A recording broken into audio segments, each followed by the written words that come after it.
Forward! Hard work, hard work. Hard work, hard work. Hard work, work. There you go. Forward! Hard work, hard work. Hard work, hard work. Hard work, work. There you go. Forward! Hard work, hard work. Hard work. Fall in. Hey, what's good? What's going on with y'all? What's going on, fam? Y'all know what it is. It's your boy Trader Commish, and you're rocking with your favorite vets on the net. And we get to talking about what's been popping, what's cracking, what's happening in these sports. Hold on one second. Okay. So, of course, if you've been paying attention, it was a lot going on last night in the world of sports. Unfortunate situations for some teams. Shout out to my New Orleans Saints families out there, fam, that came up a little short last night. Additionally, Lakers came up short. But of course, in any case, we're going to talk about it all, get it out the way. Unfortunate situations. But someone has to win, someone has to lose. I know all those individuals out there that cheer for the Saints aren't feeling too hot today, especially after falling to the Los Angeles Rams. Debacle going on in LA, in my opinion, when you look at it, don't understand why we are in the position that we are in. But I mean, I guess for the most part, when you look at it, what's going on there? But any case, like I said, we'll talk about it. We'll get into it, find out what's going on, and go from there. So last night, like we talked about, the New Orleans Saints faced off against the Los Angeles Rams. Actually, yeah, I stay there. I'm sorry. Face off against the the Los Angeles Rams. It was able to walk away with a victory, of course, winning by the score of 30-22. It was a pretty close game initially. At some point, 10-7, I think it was, but you blinked, and next you know, the Rams are up. Excuse me, I'm still a little under the weather. Excuse me, I'm so sorry. But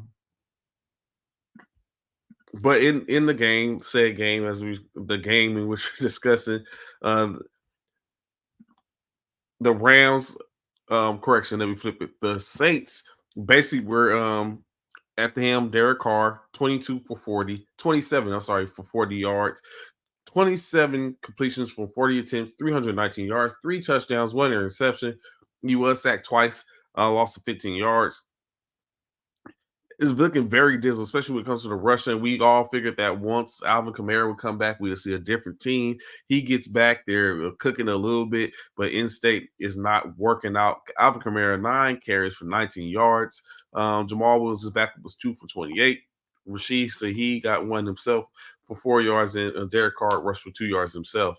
Chris Olave is proven to be as advertised, as he's had 9 receptions for 123 yards on 13 targets. Rashid Shaheed, 4 receptions for 70 yards and a touchdown. Excuse me. Jawan Johnson was 4 for 48 in his lone touchdown, as well as A.T. Perry was 1 reception for 35 yards and a touchdown. Alvin Kamara contributed with 5 receptions for 16 yards. Moreau was 1 for 13. Kurtwood 1 for 9, and Jamal Williams finished with 1 reception for 5 yards as well. The defense had to do their thing late in the game. It was just one of the things that I continue to say. I go on record to say that initially I was one of those people that really had or foreseen the New Orleans Saints being victorious and winning their division this year. However, it doesn't seem as that's going to be the case. Keep in mind, take consideration, they are only 25% they only have 25% of a chance to win the division currently, but it all depends on what happens with the Buccaneers and the Falcons as they of course they have to play as well. If they both go on to lose, then we now back at square one where the teams are tied and still vying for that last position. On the other hot side of the spectrum, Matthew Stafford, 24 for 34, 328 yards, 2 touchdowns, 1 sack. Um, Kyron Williams has been a blessing to the Rams offense, a hard runner. Um, 6 100-yard rushing games, I believe. He was 22 for 104 last night with the touchdown. Really didn't have to no real reason for any other work, but of course, Ronnie Rivers 6 for 20 in receptions. Cooper Kupp end around, not so successful, loss of 3.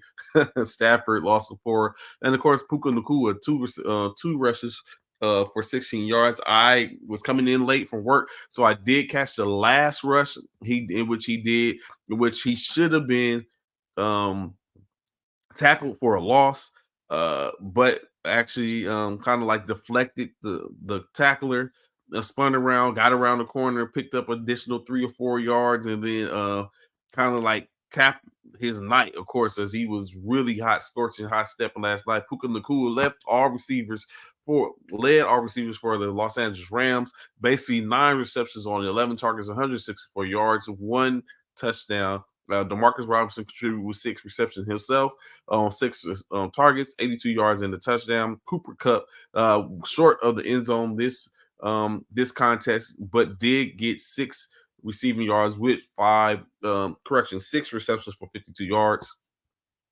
And Tyler Higbee contributed with 3 receptions on 30 yards.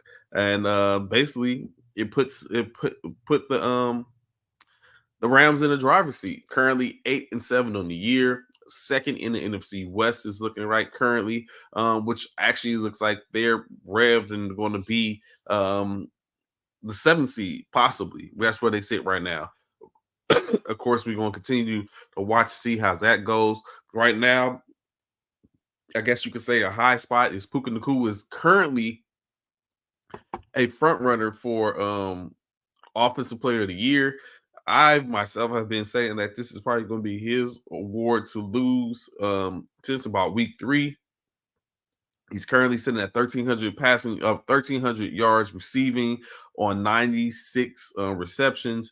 However, what's real dismal, which is really I think is the reason why CJ Stroud is allowed to continue to be in the conversation with him. I think he's definitely outplaying CJ Stroud, and Stroud came on late.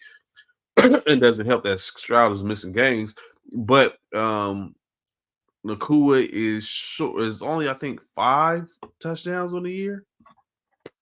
So it's like he gets receptions, like I said, 96 receptions, 1,300, just over 1,300 yards, but he doesn't he's not usually in scoring position, or he's not the go-to for that at times. But 5 touchdowns isn't bad.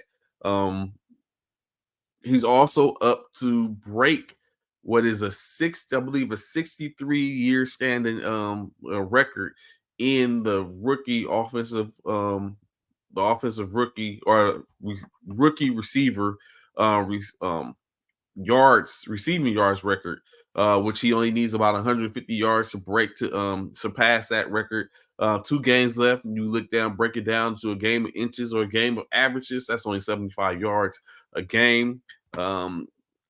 In those games, they only play. I think they play Arizona and San Francisco. Correction, the Giants in San Francisco. So it's very feasible that Puka Nacua can end up breaking that receiver record. At this point, be etched in record books and go on and potentially win Offensive Rookie of the Year. Although, again, like I said, the case is being made probably between him and which at one point I really thought and expected that it was going to be Bijan Robinson, rookie running back for the Atlanta Falcons, in which he did start out in that vein, in my opinion. But it seems like it's changed now between CJ Stroud and Puka Nacua as the year is almost over. and just 2 games remain. So probably depending upon what he does in this last 2 games are going to determine what that looks like in state. If we even get CJ Stroud back in the saddle as he's still going through concussion protocol. So let's take a little trip back. So just last week, the Seattle Seahawks faced off against the Philadelphia Eagles in what was a surprising game, I guess, when you look at it. Basically, when you look at that, as we know, Drew Lock started for the Seattle Seahawks over their starter in Geno Smith, in which Geno Smith is coming to be a light that he was really hurt by the decision that he wasn't going to be the starter. Of course, Geno Smith had a quad injury or hamstring injury, I believe, and he missed the game versus the 49ers. Drew Lock came in, played exceptional. In the second for a bit, it seems like it was going to be a challenge for the 49ers. Of course, they end up becoming out of being victorious, winning by the score of 45-29 or something like that, I guess. So of course, excuse me, Drew Lock continued to take reps for the team, in which put him in position to start. Of course, Geno Smith was looked at by the trainers. He went through practice and protocols, did everything to train to see if he could put himself in position to play. And basically, it just didn't happen. He said he really felt a certain type of way about Steve Carroll saying that they were going to go with Drew Lock. But of course, in this sense, you made sense because at this particular point, Drew Lock had trained with the first team, had took all the first team reps or the majority of the first team reps.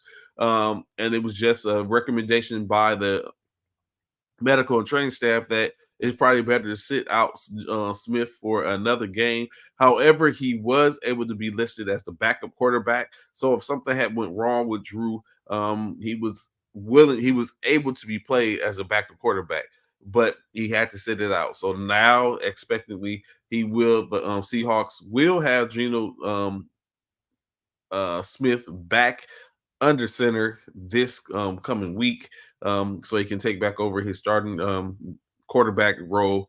We'll see how that goes. Currently, Seattle, I think, is out of the playoff picture. Let me confirm this to make sure. I think Seattle's out the playoff picture. Well, not out the playoff picture, is behind the power curve, I guess, when you look at it, with obviously potentially a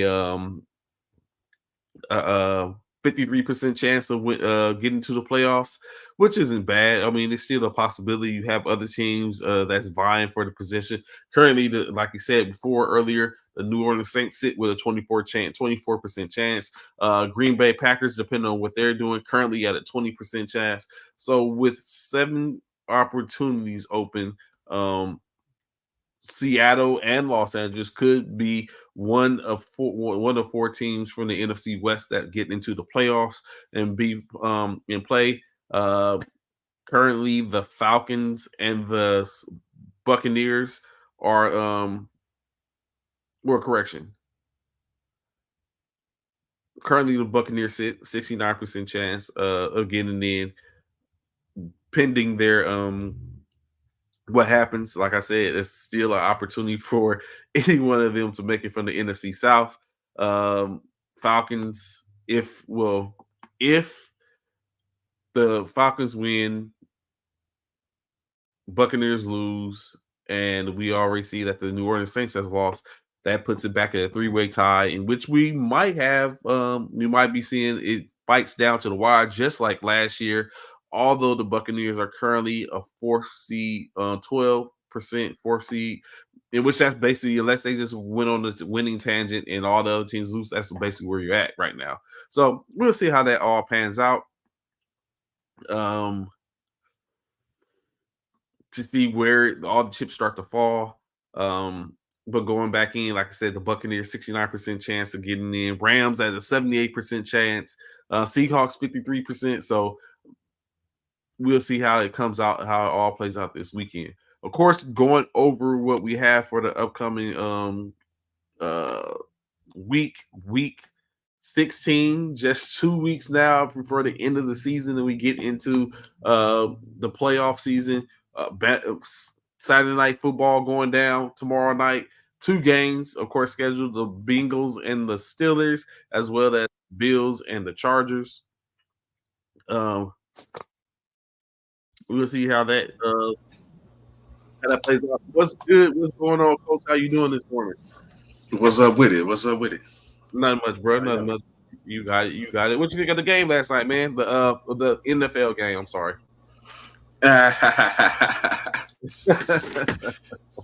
The Saints are disappointed, man. Wow, that's how we going. We choose the violence this morning. I see. Yeah, the Saints are. I mean, Derek Carr looked good at part of the game. Hold on. Yeah, Derek Carr looked good at part of the game. Then another part of the game, he didn't look good. So I don't know. Hold on. Yes, sir. Yeah, so I don't know. I don't know what they're gonna do, man. Like, honestly, I don't know what they're gonna do. I mean, they have a chance still. Like I was just talking about that, 7-8 for the on the year, but they're playing in. It's unfortunate we have to say this. They're playing in the NFC South, AFC South. So NFC South. I'm sorry. So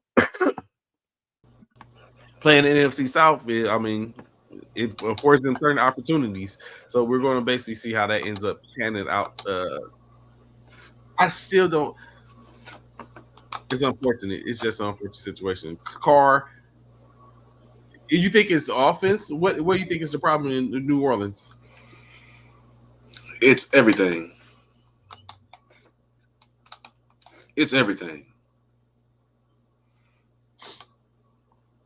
It's everything from offense to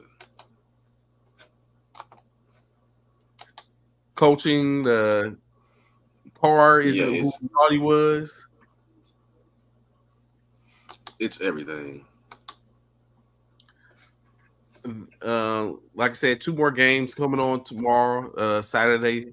So next week will be the last week in which there will be a Thursday night game. So that's the point of the season we're in. But like I said, 2 games on Saturday night. The Bengals and the Steelers, one of the coach's first favorite teams this year. And then, of course, the Buffalo Bills will face off against the Los Angeles Chargers, who are currently who have fired their GM and their coach, sitting with interims at this point. And basically a lost season at this point. Justin Herbert out, so Stick is going to be at the helm, facing off against a Bills team that really needs wins. So, I mean, we probably couldn't ask for anything better but to face off against the Los Angeles Chargers. But then sometimes, sometimes you get caught up. That might, it sounds good right now, but we don't know what that Chargers might come out charged up and catch the Bills asleep. Bills are currently 2-4 on their away. But that doesn't bode too well, especially when the Chargers are 2-5 win at home. But in any case, like you said, this is a no-brainer. I guess the Bills are definitely going to be the team of choice on this one. But going back into the Steelers and Bengals, does Browning continue to be victorious and continue to win games, or do the Steelers get back on track? Currently 4-4 and 500 at home. We just talked about this on Monday. Now that they have who's quarterbacking? Rudolph. Rudolph is back at the helm. Cornelius just talked about last week. Why do the Pittsburgh Steelers and Mike Tomlin continue to play in Rudolph's face and sit up and apply people? Do you think Rudolph can pull this off and slow down the Bengals in their current offense? I tell you, Rudolph was the guy, man. Rudolph. They should have been starting Rudolph. I think Rudolph. Now it's too late. Like, they make these moves too late. They make these moves too late. These coaches wait too long. They stick with their pride and all that stuff too long, Trey. And that's annoying. Like, you wait till the season slips away. Now you want to go to it. It's a little late. You already sent the message. You already sent the message to the team that this is what it is. You know what I mean? Like, that's annoying. I think Rudolph give them. I think they're gonna win a game before the season. They could probably be 8-9. Like they might win one of the next 2 games, but I don't think it's gonna be this game. I didn't pick the Steelers this week. Nope, didn't pick the Steelers. I think it's over for them as far as playoff contention. Mm-hmm. Yeah, they're out the playoffs. I mean, even they can go 10-7, but I think the rest of the league is too far. Unless the conference is too far ahead, as well as the division. Well, I think they gotta they're gonna probably beat the Ravens earlier this year, so I don't see them beating the Ravens again.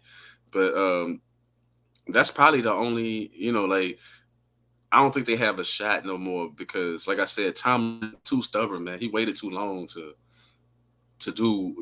make that move. You wasted 2 games with Trubisky, 2.5 or whatever. Trubisky played in a game, but you wasted 2.5 games with Trubisky. He's not the only one. So I think it's over for the Steelers. But Rudolph, he gonna play better. You gonna see that he should have been the guy, but now they defense ain't playing lockdown D neither, like they was earlier in the season too. Aren't they currently without what's his name, TJ Watt, or is he hobbled or something like that? I think he's I don't think he's out. I think he's just hurting a little bit, like most people in the league right now, coming down the stretch. I think TJ Watt gonna play, but even without TJ Watt, you still got Highsmith, Fitzpatrick. You still got players on that defense that should be doing something, other than TJ Watt. Of course, next up, going with the slate, early games on Sunday. You got the Colts and Falcons, in which I still continue to believe in the Colts at this point. Jonathan Taylor should be back at the helm. Zach Moss is out, but John Taylor should be back at the helm. Wanted to try it out, as we know he had thumb surgery just about 2 or 3 weeks ago. Falcons at this point fighting for their playoff lives. They need to get a win with the hopes of another loss by the Buccaneers that would put them back in the 3-way tie for the division. But at this point, I think the Falcons are a team that has talent, but are lacking in some for some reason in the areas. Going back with Taylor Heinicke back at the quarterback, I think, in my opinion, I don't know if you agree with this or not, but in my opinion, I think Taylor Heinicke is going to get it right this time, and I think we're going to see Taylor Heinicke for the rest of the year, pending any type of injuries.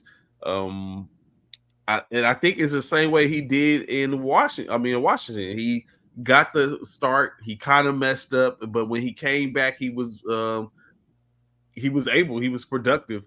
And even though it was here and there, it was a little spotty at times. But of course, they wasn't going to keep him because they had already set up and put too much quality time into Sam Howell and drafting him early. So it was just at a point to where Sam Howell was going to get the helm. It was going to be the guy anyway.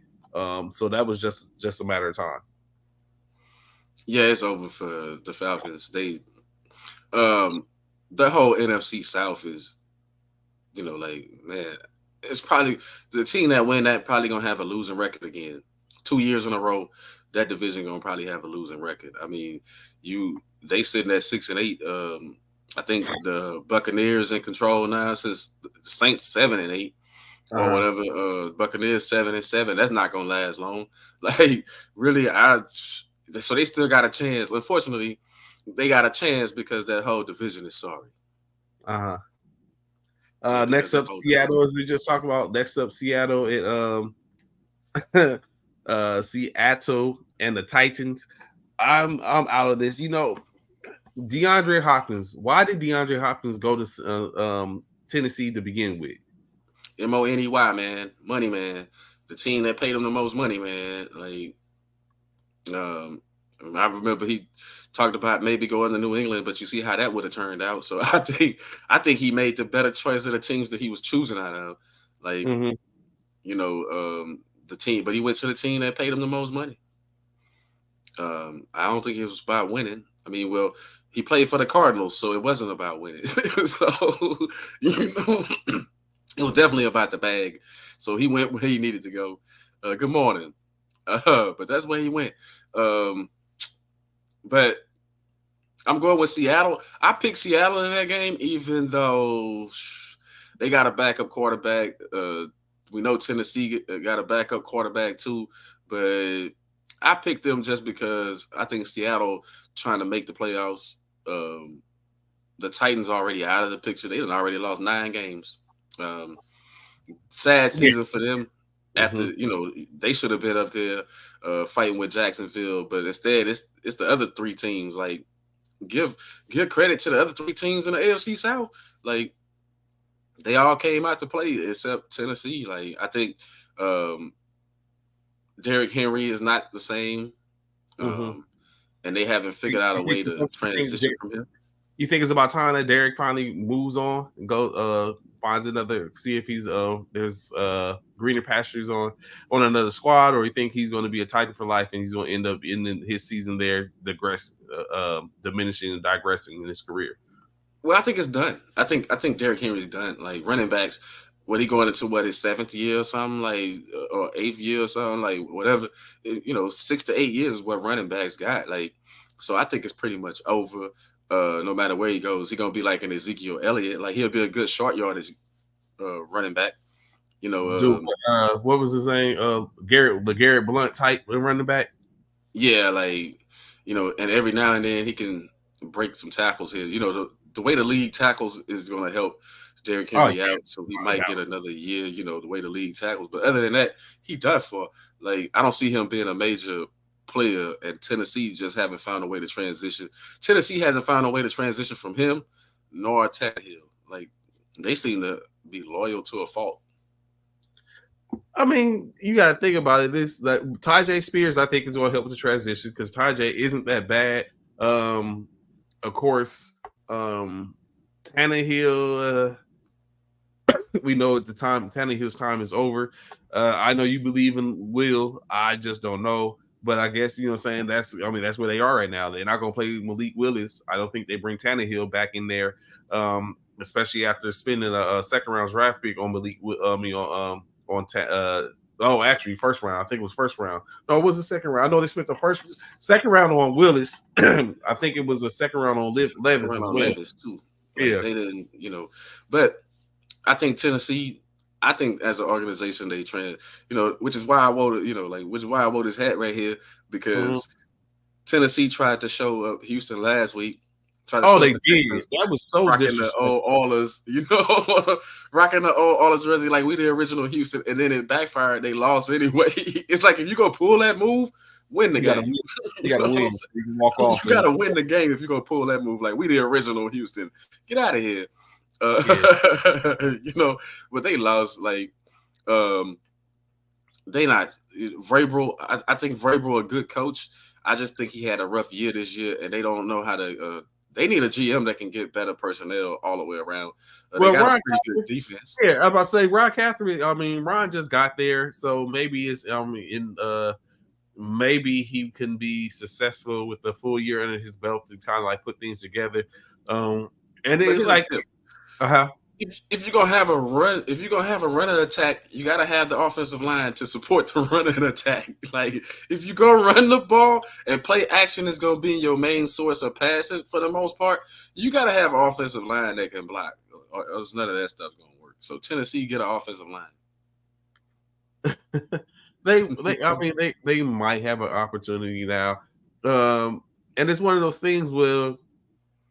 I don't know. I don't remember. Did he draft Will Levis and company? It's like as a GM coming in, just like you were just talking about the connection to the organization and players. Like when you come in as a new GM, when you just have players that was being drafted or someone like you have a Will Levis that's at the helm, right?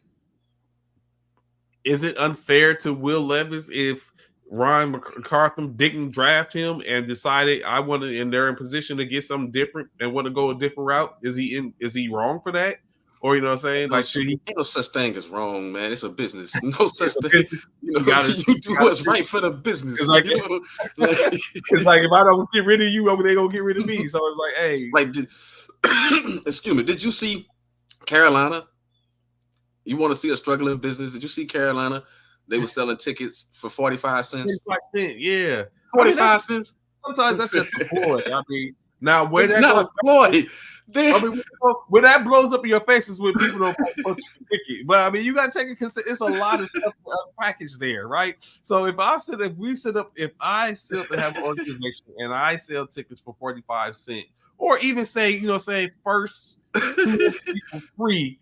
If no one comes to the game, then there's a lot to unpackage there. So it's not necessarily that, but it's the holidays. People got, spending their money on other things. Like had you did that after Christmas, maybe I would have purchased a bunch of tickets and gave them away as Christmas presents. You know what I'm saying? So like, it's different things, that type of stuff. So no, 45 cents, and they didn't have nobody in the stands, man. Like, you got 5 people in the stands in the upper rows. You got 5 people. You had 3 on one side, 2 on the other. Like, yeah. See, that's bad business. That's when you don't have players on your team that people want to come. People don't even want to come see the players. I mean, that's, you got Bryce Young and they don't even want to come. I mean, seriously, like, what are you doing, Carolina? But I was just saying, like, that's where teams like, like, if you was in Carolina, would you pulled up? If you were still in Carolina at that time, would you have pulled up? No, I wouldn't waste the gas, man. Like, no, like, I wouldn't waste the gas. Like, oh god. Actually, I think they played better road games than they have home games anyway. Like most of their road games. Well, they did play the Cowboys. Like, I think we played. I think we played in Carolina too. Like. So that might have been a game to go watch my Cowboys, but not show up for the Panthers, man. That's why nobody's going to the game. Like Charlotte and Chicago, you gotta wonder, man. Like, what's going on? I mean, y'all got some good cities, some good places, but y'all sports teams not on it, especially football and basketball. Y'all not on it. Y'all sports teams just not there. You got to question ownership when it comes to that, man. Like, when y'all gonna put some people in the building that can get y'all some, I ain't gonna say winners, but some competitiveness. Like, y'all ain't even competitive. So, would you say, speaking of teams that are, in my opinion, that are probably there or getting close, what about this Lions and Vikings game that's coming up? Do you think, of course, the Lions are looking to? What's going on, Randy? I see you made it safely home. Glad to have your information as well. Back to you, Jacqueline. Good morning. Glad to have your information with us this morning. Hope everything's going good for you at work. So, the Lions and Vikings. Lions trying to put themselves into the playoffs. It's been a while. The Vikings, they've been there before. Probably not this regime, but they have been there before. I think they was just a playoff team last year. Lions have been creeping. I have watched the Lions' ascendance for the last 3 years, and yet here we are with an opportunity for them to. The Lions are getting to the playoffs. Let's just be that. I don't think there's nothing that will stop them from getting into the playoffs. Right? They might not get in as a division champion, but they're getting into the playoffs. Are the Vikings the team this week to make that harder for them to be a division champion? Well, I did go for the upset. That's my one. I think that's the one upset that I picked was the Vikings over the Lions. You just think the Lions? No, I think the Lions are a decent team. I just think that the Vikings are fighting for more. Like, after losing last week to Cincinnati, and then it's a divisional game. I just think the Vikings gonna come out with a little bit more fire than the Lions, and you know how that can go real quick. But I think the Vikings need to win. The Lions don't. Like, the Lions, they need it. I think the Lions need it, but I mean, they can do without. I mean, if they don't lose, I mean, they're gonna get 11 wins no matter how. If they don't beat the Vikings this time, they get to play them again at the end of the season. Yeah.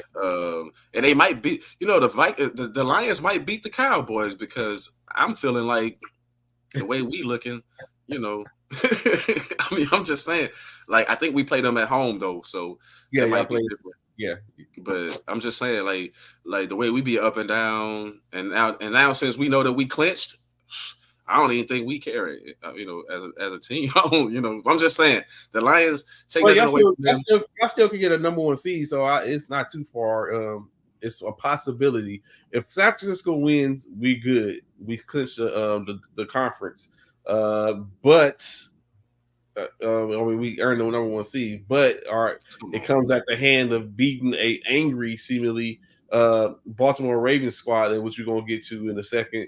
But so I think y'all be good. But speaking of the NFC East, the Washington Commanders and the New York Jets.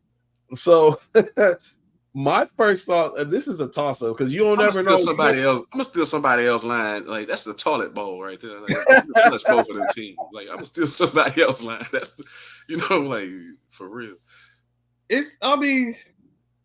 The Jets play sometimes. Of course, we know Aaron Rodgers is not going to be playing the rest of the year, so the expectancy is 30-0 last week to the Dolphins. The Dolphins defense can't stop a nosebleed, and you lost.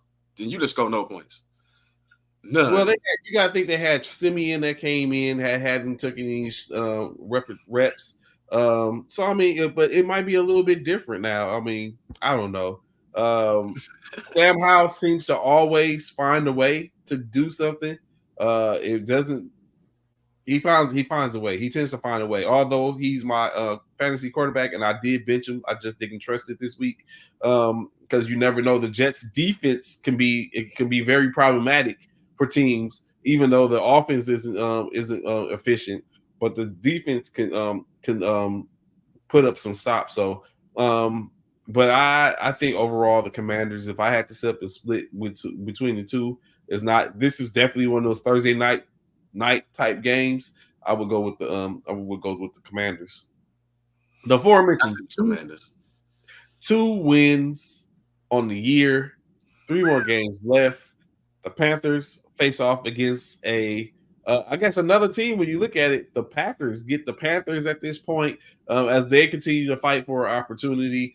Even though they need help from, they're in need of help from the Lions to stay in contention. Packers and Panthers, who you got?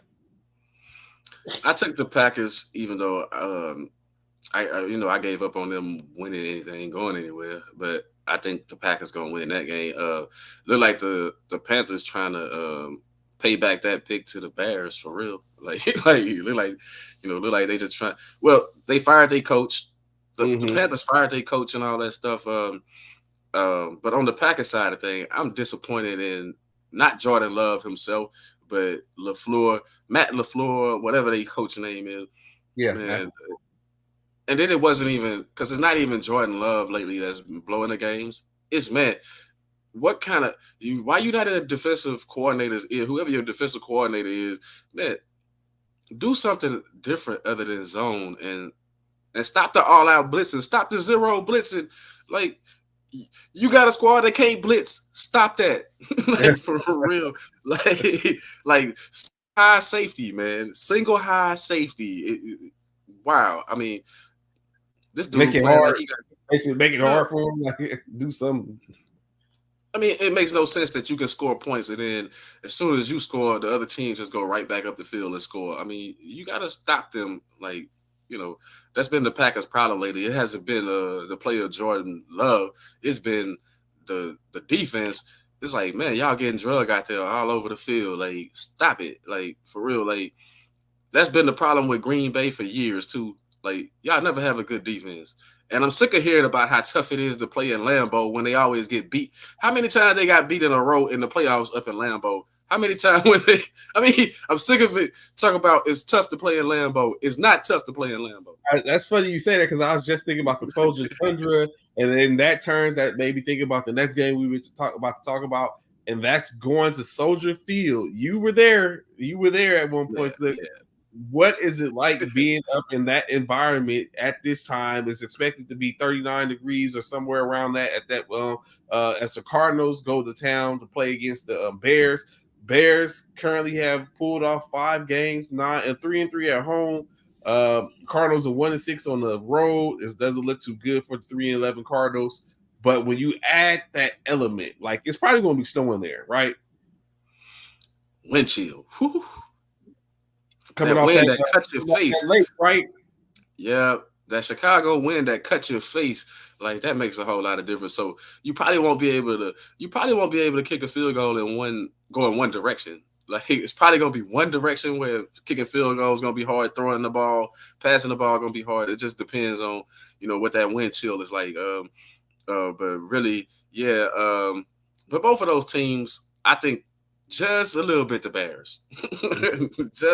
I think it's gonna be a close game because the Cardinals are playing a little bit better, and the Bears been playing pretty good football lately. Justin Fields probably playing a little bit better, but it's not gonna be enough. Especially those dudes drop passes. Those dudes drop a lot of passes. Moore. Yeah, Komet. Moody, Moore, Komet. The whole squad just dropped passes. So I think, it's going to be a closer game than it probably should be. But I think the Cardinals' record don't show how hard they've been playing teams either. They've been losing those games, but they actually been playing pretty hard. And they look like a better team with Kyler. I was surprised they actually look like a better team with Kyler Murray. Like they do, they really do. And you are going back to something you said. As soon as you said kick a field goal, instantly my foot tensed up. Like I remember being in cold places while I served in the military with them boots on, and if my foot was numb, it may have just been the fact that I was from California and I just wasn't ready. But oh my goodness, did my foot being numb? Chilblain. I remember having chilblain. That is like the worst thing.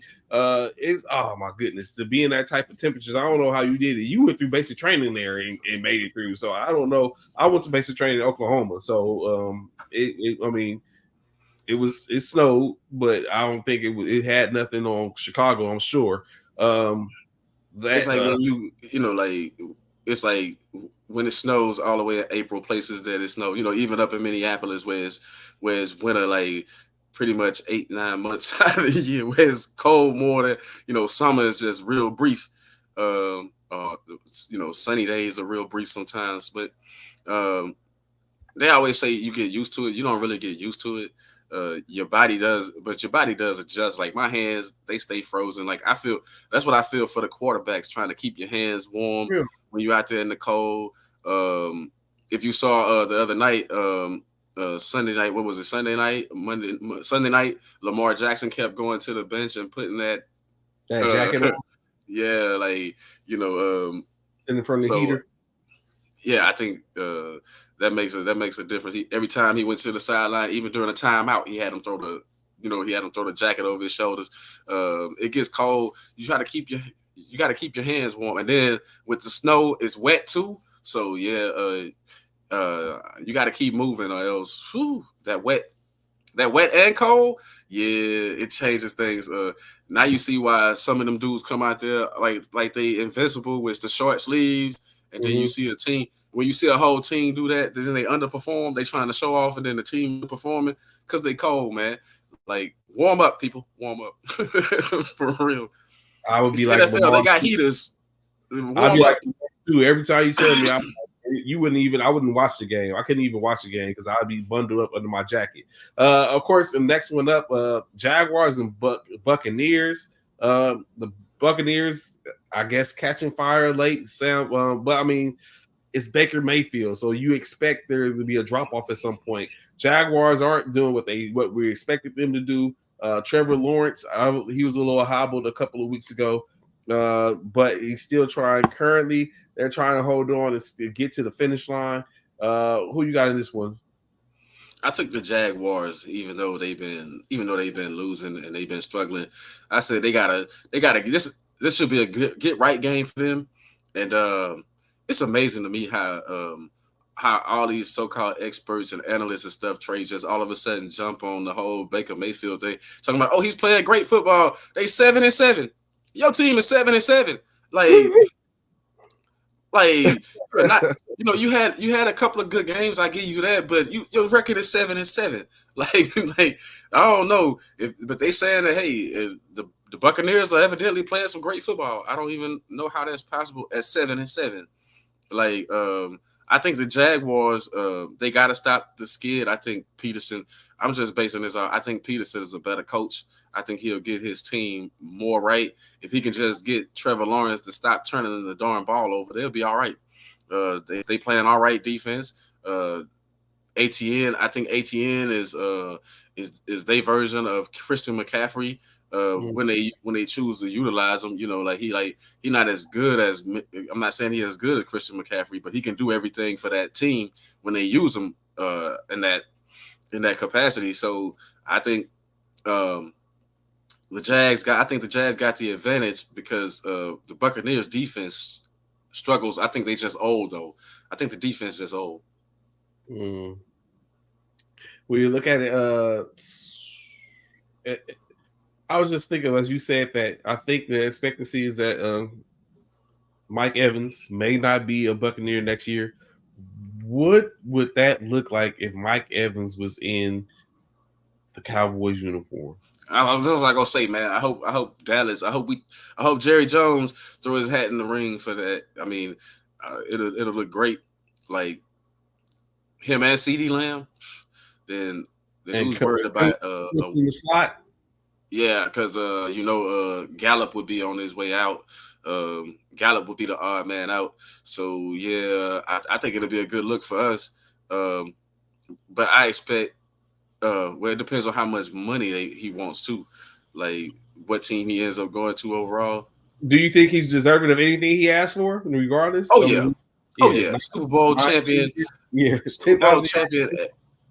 And like he already got 1,000 yards, like 1,000 yards every season. That. Yeah.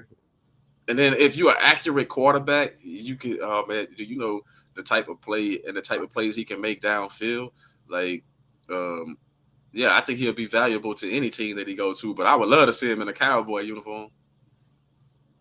We'll see how that plot thickens. Another cold game, of course, probably in your opinion, it's going to be the Sunday night game. The Sunday night game, although I have skipped some games, but this one's going to be the Sunday night game. The New England Patriots, Denver Broncos. The Broncos currently continue to creep, slowly creep and putting their trying to etch their way into the playoffs. Maybe not too far off. The Patriots, do you think the Patriots get a upset in this game, or do the Broncos go ahead and get 8-7 on the year, continue to trek to get into the playoffs? Man, why are they prime time? That's all I want to know is why is this game? What were they anticipating? You say was they anticipating already? Yeah, they should have flexed that game out. Like seriously, like who wants to see the Broncos and the Patriots? I picked the Broncos to win that game, even though you got a coach that hates his quarterback, and you got another coach that don't know who the quarterback. Like he don't know. He'll just play anybody, Like, and he benches his quarterback a lot too. So you pretty much got two coaches that don't like their quarterbacks. So I think the Patriots defense, if they weren't hurt the way they was, then they would have a better chance to win that game. But really, the Broncos are trying to stay in they're trying to hang in there. It's over for them, but they're trying to hang in there and prove that they're a better team. So I think they're gonna win. I'm gonna take Russell Wilson over Bailey Zappi. Like that's all I'm gonna do is take Russell Wilson over Bailey Zappi. I think he'll better than him. Now I asked this question because you was just speaking on how you said you feel that Sean Payton doesn't particularly feel too warm and fuzzy with Russell Wilson. Where do you think Russell Wilson could go right now and still be productive, even though he has a huge contract? If he was able to be moved, where do you think would be the best place for him to be moved right now and resurrect himself or be better? Well, he should have been a few years ago. The Saints, the Saints, the New Orleans Saints. Remember when they was talking about that when he was a free agent and then Seattle re-signed him or whatever, and he stayed in Seattle. He should have been a Saint then. You still got time to go to the Saints, Russ. New Orleans needs you bad too. Like he'll be a better fit down there in New Orleans. I think it'll switch that whole team. Yeah, New Orleans is the best spot for Russell Wilson. In the NO. Going back up, a game that's probably going to be a pretty good one. I hope Joe Flacco does what he does and better this coming week. But the Texans might have something to say about that. 9-5 Browns, 8-6 Texans, 5-2 at home for the Texans. The Browns ain't too hot on the way. Does Joe Flacco change those fortunes? Can the Browns get a W this week in Texas? I hate to say it, hometown, but I picked the Browns only because I wasn't sure if C.J. Stroud was going to play or not. Because I don't see y'all getting a win with the backup against that Browns defense. That Browns you're going to need C.J. Stroud to actually be healthy and play in that game. You saw with him, like he struggled. He was struggling when he got hurt against the Jets. The Jets was playing, and the Jets got a good defense. The Browns defense, in my mind, is better than the Jets defense. So I'm thinking, man, y'all ain't gonna beat that defense with a backup quarterback. Y'all can beat the Titans with a backup quarterback, but y'all can't beat the Jets with a backup. I'm sorry. I mean, y'all can't beat the Browns with a backup. Myles Garrett and those dudes, they gonna get after it. I think that's gonna be the difference in the game right there. On a game that should have probably been flex, which is probably the better of the games, but I guess they kept it in. Although it still should be a good game to watch, and still all right slot. Your Dallas Cowboys and the Miami Dolphins, both two teams looking for that 11 win of the year. However, the Dolphins are 6-1 at home, while the Dallas Cowboys post a 3-4 road record. Can the Cowboys win in Miami? Yeah. I picked the Cowboys and win. I mean, we haven't had. I mean, I don't want to jinx us, but we haven't had back-to-back bad games this year. Like when we've lost, we've come right back and blown out the next team or beat the next. So we haven't done like 2 in a row, 3 in a row losses like some of these other teams that they saying Super Bowl bound. We haven't done that. You know what I'm saying? We've always righted our ship. So I think we'll do it again. I think we can beat the Dolphins. I just hope we show up. I just hope we show up to play. Like it makes me mad when we don't show up. Like when like when we think the star on the side of the helmet is good enough. But if we show up to play, we can play with anybody. And I think we learned our lesson against the Bills, so we'll play better. It's on Mike McCarthy, by the way, to play better. Well, y'all definitely are. I mean, it's a team full of speed in which y'all.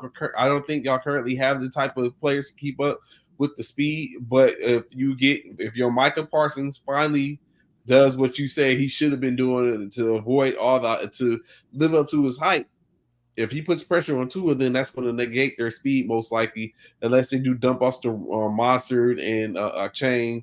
But I mean. I think I went with the Dolphins on this one as well, though. At home. Hopefully Dan Quinn seen the film and push those dudes around, like hit them every chance you get. And I think Stephon Gilmore on whoever, like if Tyreek Hill plays him on Hill or him on Waddle, is gonna make a huge difference because he play like Deion Sanders to me sometimes. He get away with it because he's Stephon Gilmore. Like he get away with that hand, the hand fighting, that pulling a lot of times. Like he don't get the flag as much, So I think that plays into the defensive hands huge. So I think Gilmore, if he have a good game, we gonna have a good game. Okay. Monday night, Christmas night, that is. A triple header. This would have been fire maybe had they been able to sit up and move that Miami Cowboys game and replace it with the Raiders Chiefs game. This might have been a great Christmas for football, but we have what we have. We have the Ravens and the Niners at 7. Earlier in the day, the Raiders and the Chiefs in the afternoon. In the early afternoon, and then the New York Giants and the Philadelphia Eagles in the middle game. Only because it's going to be a rivalry game. Eagles coming off a loss. We'll see how they respond. Currently 10-4, 5-9 for the Giants. The Raiders 6-8, Chiefs 9-5, looking for their 10th win on the year, where that might be an easy one for them. And then, of course, the game of the night and probably the game of the week, the Ravens and the 49ers, which with the win, the 49ers will be able to clinch the number 1 seed, regardless of what anyone does in the West. Of course, if they lose, that's going to set up and continue the hunt. Who we got in these 3 games? I took the Chiefs. Over the Raiders. It's going to be a close game. You got to think the Raiders are coming off a 63-point game. So I think, the Raiders, they're going to have a chance. And I picked the upset. Not going to even lie to you. Really? I picked the Giants. Yep, I picked the Giants to beat the Eagles. I picked DeVito. I picked DeVito to outplay Hurts in that game. I did. I picked DeVito to outplay Hurts. Hurts struggling right now. So I see the Eagles losing a 4th straight game. I don't like neither team, by the way. So but I see the Giants. I see the Giants beating the Eagles. So the Giants with the upset, Chiefs with the win. Who you got in San Francisco and Baltimore? And I picked the Ravens. I picked the Ravens because they got the better defense. Like all season long, they've had the better defense. I think that's what it's going to come down to. I think both offenses going to get beat up in this game, which is going to make it a competitive game. But I think it's going to hurt both teams. It's going to hurt both teams the following week, I think. But I think they go both. Since the spotlight on this game and everybody hyping it up that it might be a Super Bowl preview, I think, I think the Ravens going to show you what you got. And since they dubbing it a Super Bowl preview, we already know how Shanahan doing Super Bowls. So, you know what I'm saying? We already know how Cal does in Super Bowls. So, yeah, I go with the Ravens. I ain't going to say by 50, but I think the Ravens going to beat them by, I say it's going to be like a 7-point game or something. 50 points, really, Courtney? I understand. I get it. 50, 7. Marius, you know what it is. So the Ravens feel a certain way because they're underdogs. Like someone got to be the underdog. So everyone can't be. It's not even, of course, in any way, form, or fashion. Even if the 49ers were the underdog, it's not even. This isn't one of those even type games. Of course, I'm going to go with the 49ers. We're at home. I'm very sure Shanahan is going to put. You know what? We have an equalizer. That's it. That's what it is. So what you cannot do is you can't stop Debo, Brandon, Kittle, Ayuk, and McCaffrey. You can't stop everyone. Man, did you see how the Browns played defense against them? That AFC North, that whole defense, like the defense is up there different, man. Like, and this is the best one. So the Ravens are the best one out of those defenses up there. So I'm just saying. We lost all of them. It's gonna say Debo meet Roquan Smith coming across that middle.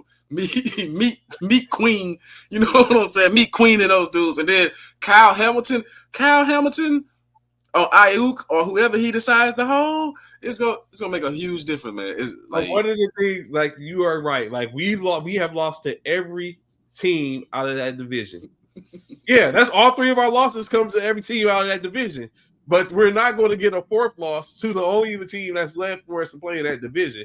And one of the things we got to take in consideration. Nah, y'all beat Pittsburgh. Pittsburgh earlier in the season. We beat Pittsburgh. The other loss came from Minnesota. Same area, different conference. But one thing which we did not have when we played them was no Debo. That's going to be the difference, in my opinion. Which I'm very sure both teams are planning appropriately to sit up and don't be surprised if Debo get knocked out of this game. And I don't mean that in a bad. I just mean that he runs so hard and he got something to try to prove. And these dudes hit hard, so a lot of times Debo play like Gronkowski used to play. He hurt himself a lot, so don't be surprised if Debo take himself out this game trying to prove how tough he is against that defense. Just saying, we've seen it happen before. Another problem: Kittle gets lost in the mix sometimes. But he's an X factor. Like it's going to be somebody that someone is going to eat. Kittle's not going to be that effective when Purdy going to have so much pressure. Like they coming with pressure.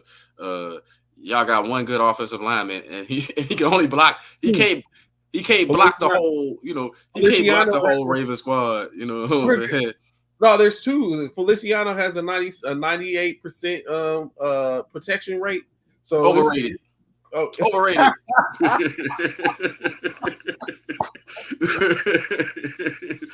Overrated. But you're gonna see I think it's gonna be a good game, man. It's gonna be an entertaining game. But I still don't think. I think the pressure that Purdy gonna be under, you gonna see a different. Like you ain't gonna have that time to look for Kittle. You ain't gonna have time. It's gonna have to be a bunch of dump offs and a bunch of screen passes. The Ravens defense is fast though. They different. Like you watch them play, man. They got a lot of speed on their defense, sideline to sideline, and they all pursue the ball. Like they play different.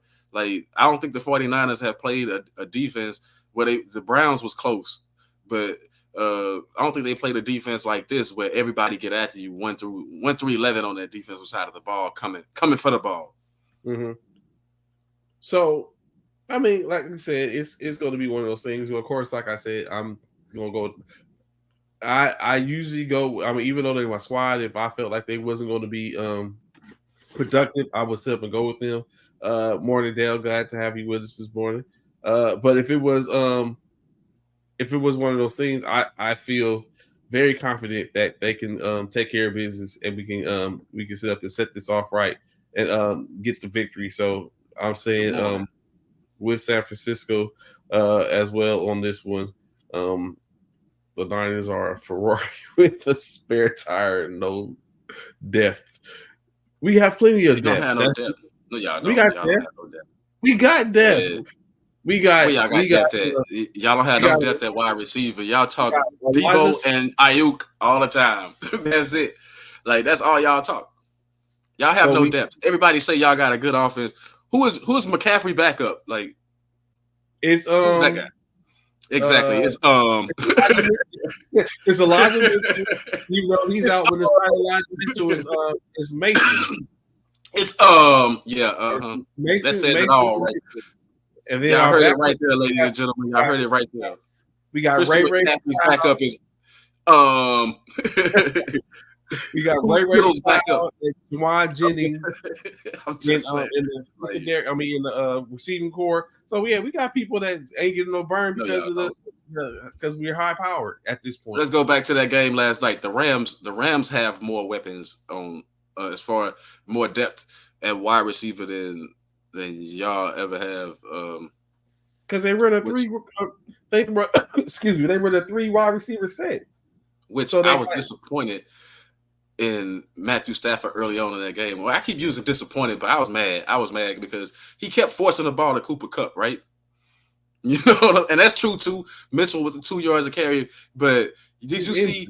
I put up a post last night and it said, "Man, he's just gonna force Kupp the ball all night." After I said that, every time.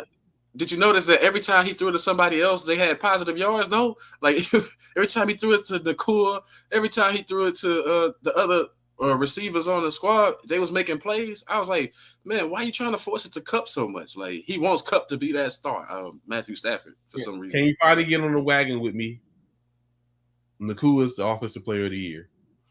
No, because you got CJ Stroud, man. It's like until and Stroud. If CJ Stroud misses this game, it's over for him.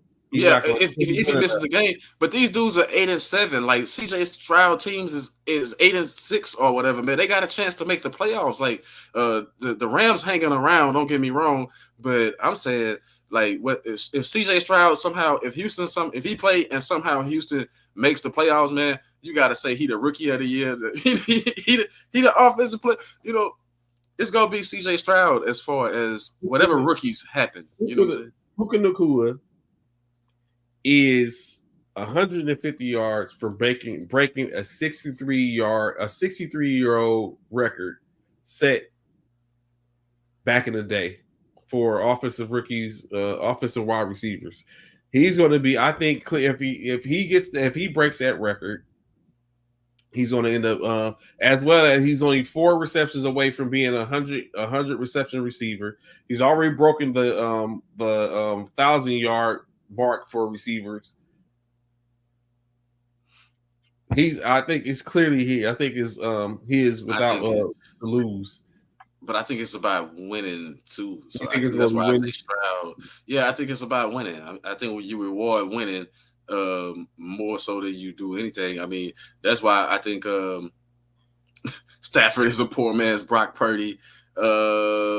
I guess if you say so, he already got a championship with whatever weapons he had. You know what I'm saying? I'm saying he already got a Super Bowl ring. Yeah, that was Cooper Kupp's hot year, his Triple Crown year. So I mean, so you think if the Rams get in, I think if the Rams get in, I think they get in, they're gonna be favorites. I think if they sneak in that 7th spot, whoever the 2 seed, whether that's the Cowboys or the Eagles or even the Lions, whoever end up in that 2nd spot, gonna be in trouble against that team. I mean, because Aaron Donald can change the game on his own, man. I mean, and if you saw them last night, like they can put up points when they spreading the ball around, and they got then they got a running back. Kyrie Williams, bro. This Williams kid, man. I was like, who is he? Like, but for real, they got Kyrie Williams. McVay. You got to say what McVay doing with the young talent that he got. You know, he got a couple of old dogs on the team, but most of it is young talent. What he doing with the young talent is, I'm impressed. I think. I don't know. I think they'll give any team a run for their money, but I'm just hoping we stay out of that 2nd seed. Cowboys, listen to me. That 5th seed looking a whole lot better right now. Trust me, you want to go to Tampa or New Orleans, you know what I'm saying? Atlanta, you want to go to any one of those teams, you know. So you're willing to give up. You're willing to give up the streak of a different team winning the division every year since what is it, 15 years? Yeah, about 18 years or so. 18 years. Like almost you're willing to trade that. You're willing to trade that with the opportunity to stay out of playing the Rams or to play Philadelphia. I mean, to play Detroit or New Orleans at home in their home. Yeah, I'm saying that right now. I mean. And can we just keep it real, man? Like, look, what my Cowboys are doing right now when they won 15 straight at home or whatever, they haven't done that in the playoffs. I'm sorry, we got beat in Dallas. You know, San Francisco year before last beat us in Dallas. You know what I'm saying? Before that, we remember Dak got beat in Dallas by the Green Bay Packers a couple of times or whatever, however it's been. So it's like that home field, I don't care, man. We just got to win. If we going to win, we going to beat you in your house. We going to beat you at our house. It don't even matter. Like if we a championship team, that's the way I look at it because home field ain't done nothing for my Dallas Cowboys recently. It ain't did nothing for it didn't do nothing for Green Bay either. Because y'all went up there and smacked them. Tampa Bay went up there and smacked them. I mean, they just get smacked at home all the time. So all that home field, blah, blah, blah, it don't really matter. Like it don't make a difference. Somebody got to go on the road and play. Home field has meant something in the AFC, though. Like it's been hard to beat Kansas City at Arrowhead. So this year it's going to be good to not have to go to Arrowhead for an AFC championship game because it won't be an Arrowhead this year unless barring a miracle. You know what I'm saying? Mm-hmm. But other than that, for the NFC, that ain't really mattered, man. Like the teams got to go and beat you. You know, they got to beat you on the road or whatever. So I just look at it. I'm just looking at it like realistically, that 5th seed, that 5th seed is looking real good. Like Bishop said it last week. I mean, Bishop said it earlier in the week. That's a good seed right there to be going up against a team that's probably gonna have a losing record, man. I take that out over having to play the Rams. So, speaking of having to play teams, switching into the NBA. Before we even get into Lakers talk, because I don't want anyone to be like, it's always Lakers. So I won't even go there first. I know you're going to go there at some point. Yes, we're going there. Of course, we're going to go to Tinseltown without a doubt. I mean, we got you there. I got to talk on it. They won the championship, and exactly what was expected is what's going on since they won the championship. But we'll get there in a second. However, let's go somewhere where it's pretty dark, in my opinion. We was just talking about the Lions. Now let's talk about the Pistons. 25 consecutive losses. Currently on track to break the record for consecutive losses. That record is currently 28 overall. Held by the Philadelphia 76ers. But currently, what is Detroit's issue? Is it lack of effort?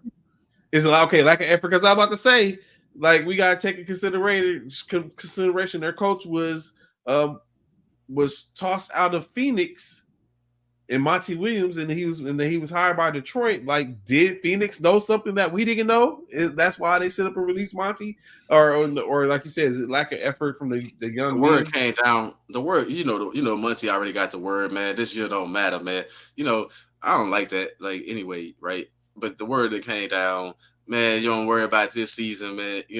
Like, you got time, and you see the sense of urgency just not there for the coaching staff. Even it's just, they got the talent. Why is this guy mixing and matching the pieces and trying to find the best combination to put on the court? Because they don't care. For real. And it's sad because that's the Detroit Pistons. Like, where's the Piston pride? Like, like, they ain't even beating teams up. Like, ain't nobody getting thrown out. That's how ain't nobody getting thrown out in no games. And nobody frustrated. Nobody pulling a Draymond. Nobody mad. No technical fouls. No nothing. Like, for real. Nobody mad. So they comfortable with losing right now. That shows you there's no effort. When ain't nobody mad, nobody on your squad mad. That tells you that, when, like, take the San Antonio Spurs. Wembanyama is mad that they losing. You feel what I'm saying? Like, that young man wants to win. Nobody on the Pistons has that attitude. Nobody, like I said, nobody getting thrown out of games. No technical fouls. No nothing. Like, so that shows you that that's a team that's comfortable with losing right now. The fans are even yelling to sell the team. Like, the fans are like, "Oh, you want the team? Like, go ahead." The fans had to. They putting paper bags on. Sell the team. Like, I don't even want to be seen on TV that I'm at a Pistons game. What, we just talked about 45 cents in one building. Now they don't even want to be. They don't even want to be associated with the team. Like, come on, but Detroit, you better than that. I always thought the Pistons was better than that. Like, this is horrible, especially after such high expectations with all the talent that they already put together, right? So, speaking of high expectations, as Courtney saying, shout out, Memphis originator of Memphis, Ja Morant back. Of course, he had a hellacious game the other night. They was just down, which brings up conversations about Zion Williamson. And the fact that he just got drugged by Mariah Mills the other day, just yesterday. But that's a conversation in which we will have probably. But Ja Morant's back, in which we said at minimum he's probably going to give a spark back to the Grizzlies, in which I think the New Orleans game from the other night was in the right direction. They was down by 24 points. Ja Morant, it comes the end of the game, he hits the game-winning floater in the lane, or leaner in the lane, and on to victory. Can Ja potentially, I'll give you opportunity to sit up and even make a bold prediction or mess it up. Can Ja get them into the playoffs? No. Okay. No, it's too steep of a hill to climb, man. It's too many young up and coming teams that's already vying for spots right now. Like Okay. Do you expect any of the teams that's in front of them to drop off, and who? If so, who? I don't expect OKC to drop off. I don't expect Sacramento to drop off. I expect Houston to be right there. You know what I'm saying? Like at least in the play-in area, I expect them to be right around them. All they got to do is make it to the play-in, and then they can step in. All they got to do is get to the 10. I mean, that's what I'm saying. I don't, like, do you see your Lakers falling off for them to get ahead, and then you got the Golden State. They a game out of being out the and then you got the Golden State. You got the Golden State Warriors. You got you just got too many teams that I feel like the hole is a little too deep. It's not bad for me to say that Ja Morant gonna make them competitive. I told you that they're gonna be competitive from here on out. But I don't see them making it. I just don't see them being able to leapfrog all those teams. That's a lot of teams. The West is deep this year, and a lot of teams looking like they want it. So you got a long way to go. Hey, what's going on, TT? Glad to have you formation with Sis. Happy holidays to you as well. So when you look at it, like evidently the Lakers love being in tournaments, obviously, because they went from being a 6 seed team to now they're a 10th seed team. Back in the tournament, they've been in the tournament every year. They are consistently in tournaments, in-season tournaments. Them in in-season tournaments is just what it is, I guess. When you look at it, they like to come about the ashes. But I mean, here we are again. So when you look at it, all the Grizzlies got to do is get to the tournament. Currently, the Lakers sit just a game ahead of the Golden State Warriors for the 10th seed currently, and still we're only at 30 games, still with 52 games to go. A lot of games to be played, but like you just said, anything can happen at this point. We have an elderly team in some sense. Anthony Davis has been cooking, but he's the only one in the kitchen, obviously. But take into consideration, Gabe Vincent has been injured the majority of the year. He was a pickup that we haven't been able to utilize really. I don't understand why they gave D'Angelo Russell the money they gave him to stay. They should have packed him up and sent him on his way. Now, hopefully, he's trade bait. LeBron was out yet again. I guess that's expected. But I also, when I look at it, it's like, if you can't play, then don't be there. You're doing what Kobe did. should not have been in LA those years, eating up that money and keeping. I don't want to hear that. The king the king that's supposed to go. I don't want to hear that. Like, I don't want to hear that. They gonna be all right. They was just in the Western Conference Finals last year. So play in or not, they're gonna be a team again, man. Like, they're gonna be around. You said something that was key. The West is different this year. It's different, but you got OKC, you got Minnesota. Like, let's keep it 100. If Naz Reid and Rudy Gobert was able to play, we might not have made it to the Western Conference Finals. Like, they was short. No, I think y'all was better than those teams. I think, especially, like, y'all played the Warriors. The Warriors too small. Y'all got size advantages. That's what's gonna help y'all match up against. Y'all can match up good against a lot of those teams in the West. Except for Denver. except Denver.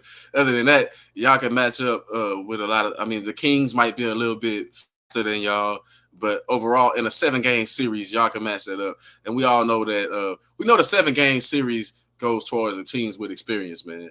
Like, when you got to win 4 games, it goes more to the teams with experience. So y'all got enough experience to do something. But y'all knew y'all was going to dip a little bit because y'all know that y'all was playing for the in-season tournament. You know what I'm saying? Like y'all, that's what y'all was playing for, the in-season tournament. And y'all started talking about, championship banner and all that. So y'all worry about the wrong thing right now. But y'all did this last year too. So last year y'all rose from the 10th seed or the 8th seed or whatever. Y'all rose from the same thing. So it'll be the same thing. Like, y'all was a 10th seed last year and made it to the Western Conference Finals. So what makes you think you can't do it again? Like, that's y'all path to success. That's y'all path to success. What's going on, Alvin? Glad to have you. The banner. So I'm cool with the banner being held raised. I mean, it's just as simple. It's inaugural. So I'm cool, you know what I'm saying, with it. But like I said, what comes with that banner and it winning and being raised comes the ridicule. And y'all, we are 1-5 in the last 6 games. That puts us now in the spot. Because they tired. Like, you gotta, your best player is 38, going on 39, man. That's your best player. Like, I know AD cooking a little bit right now, but you know your best player is 39 years old. So you're gonna get 39-year-old results, man. Like, that's your best player. He's our best player. He is not your best player. Stop it. Austin Reeves is good. And hey, you know, I asked you that before. Why they got this dude coming off the bench, man? He should be in the starting lineup. Like, mix that up. Put him in the starting lineup. They gotta bring him off the bench. No, put him in the starting lineup, man. But hey, you know what was funny? AD talked about that after we lost. Again, AD talked about that. He's like, we still don't even have a rotation. We don't know what our rotation is. That's what I'm saying. So put Austin Reeves in the starting lineup and then build you a rotation. Like you let games get him. Jackson Hayes. Sometimes we'll see Christian Wood. It's like we don't know. It's plenty. It's like Cam. I think stands up. I don't know why they keep on trying to get Vanderbilt in. I think Vanderbilt probably should have been shipped out with a couple of other people, but they decided Vanderbilt. Who on your team at that position is better than Austin Reeves? Not a single soul. At the 2? So he should be starting. You have nobody better than him. I agree. But that's he should be starting. I agree. Like he's our best 2. I mean, but and he's young. He should be starting. But also, I mean, one, he's an inconsistent shooter, but he gives other things, you know what I'm saying? And he has a mentality to go, and he has a high IQ, obviously, presumably. But I mean, it's other people that can, like, I mean, he's the best for the 2. I say that, but I just think that. So you don't think that messes with his confidence? The fact that he better than these dudes and he coming off the bench. I think that messes with your confidence. I think that shakes up your morale. When I'm better than, so imagine if you had if you were starting somebody in front of AD coming off the bench. Then what? I mean, that's what you got Austin Reeves doing. Like put that in perspective. Imagine that. Imagine you had LeBron James coming off the bench. He wouldn't do it. So why you do it to Austin Reeves? LeBron needs to come off the bench at this time in his age. Man, stop it. Stop. You got nobody better. Who's better? So think about this, right? Who better than a 39-year-old guy? Who better than the guy pushing 40? Yeah, that is true. That is true. But my mentality and how I see it and what I look at it as, for one, when did not starting become a like, why is it that you had to start? Like, it's like Russell Westbrook. I'm just saying. I mean, Russell Westbrook has been played plenty of times in which he was not Russell. Who else was that? James Harden used to be a 6 man. The best Lou Williams or James Harden was a rookie and didn't know no better. He started. You can't put that. He was a rookie, man. Come on, man. Stop it. As soon as he realized what he had, he got out of OKC and went down there to Houston. He been started ever since. Lou Williams, Jamal, like these are Jamal Crawford, yeah. Jamal Crawford, Manu Ginobili, like these is dudes that should have been in the starting lineup, but they was 6 men. They was sparks for the second unit, and that's what we need, a spark for the second unit. So, you know what I'm saying? So even though, like, all those people had somebody better than them that could start, man. Like every single one of them that you name right there, they had somebody better than them that could start. Who's better than Manu Ginobili at the 2 at the time? I'm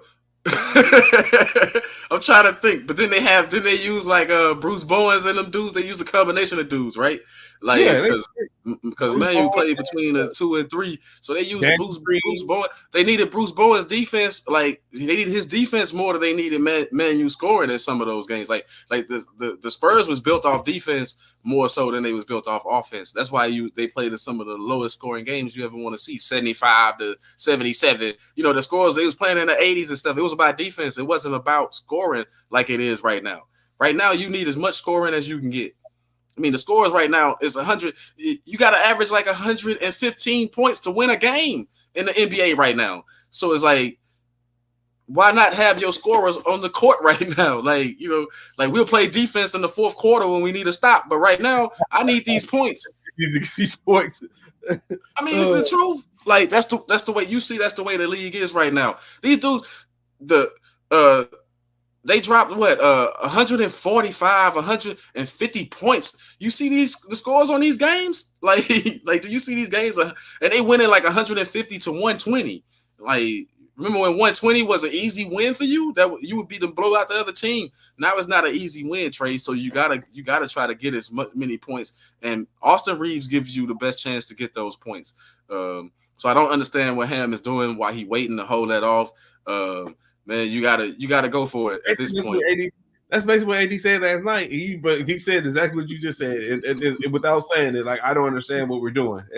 Like, we don't. And I guess some of it was pointed out the fact that they have injuries, but he sounds like he was basically saying, like, we don't even have a good rotation. What are we doing? And I feel for Darvin Ham, because you got to think, they're bigs heavy, right? You got Ryu Hachimura, who they re-signed. They brought him back. They brought in Teron Prince. They brought in Cam Reddish, who I think is the perimeter that you're talking about, Courtney. I think Cam Reddish is that perimeter defender. We still have Vanderbilt, in which they had, and he plays the two. Brought in Christian Wood. So it's like they have these big men. We got Hayes that's there. So they got all these big men. AD, all these big men that's there. These rotational players. Gabe Vincent isn't getting burned right now because he's injured. LeBron. So it's like, it's so much. And I'm very sure it's hard to find what's going to work. Running with an 8 to 9 man rotation.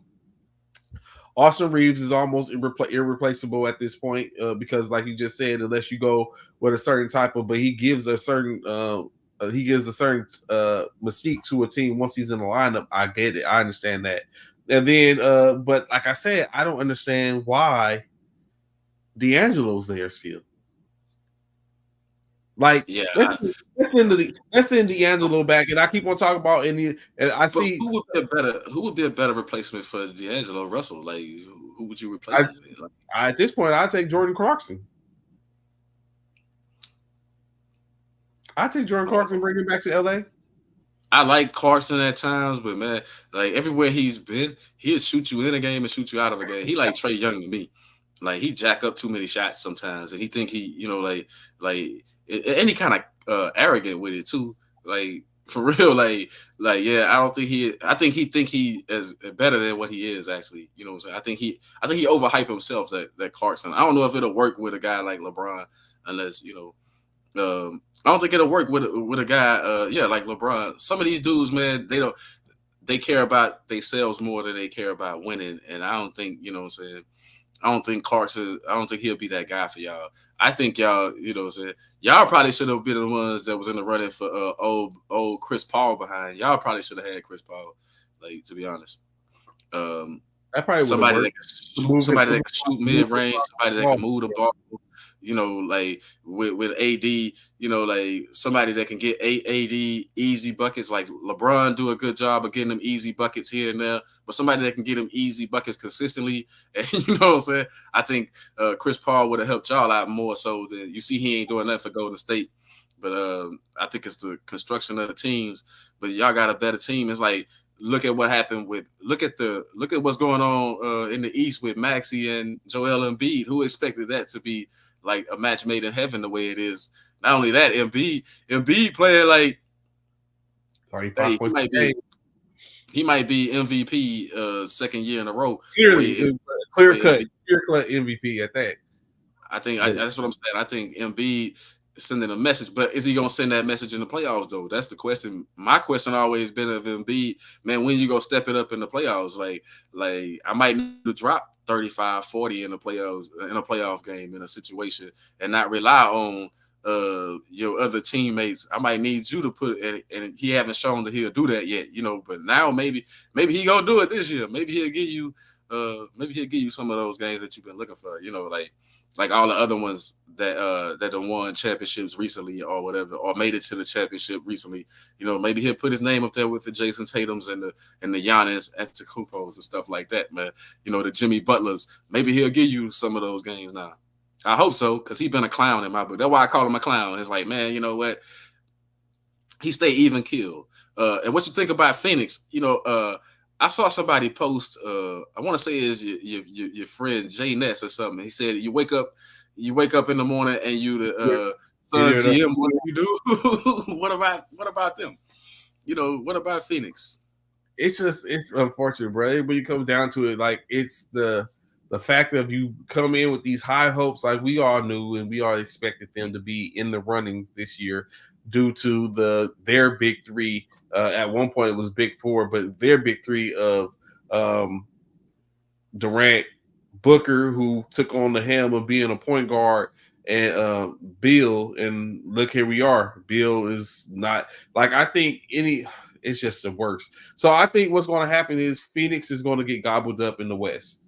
I think that's going to happen. Durant is Durant, but he's not enough.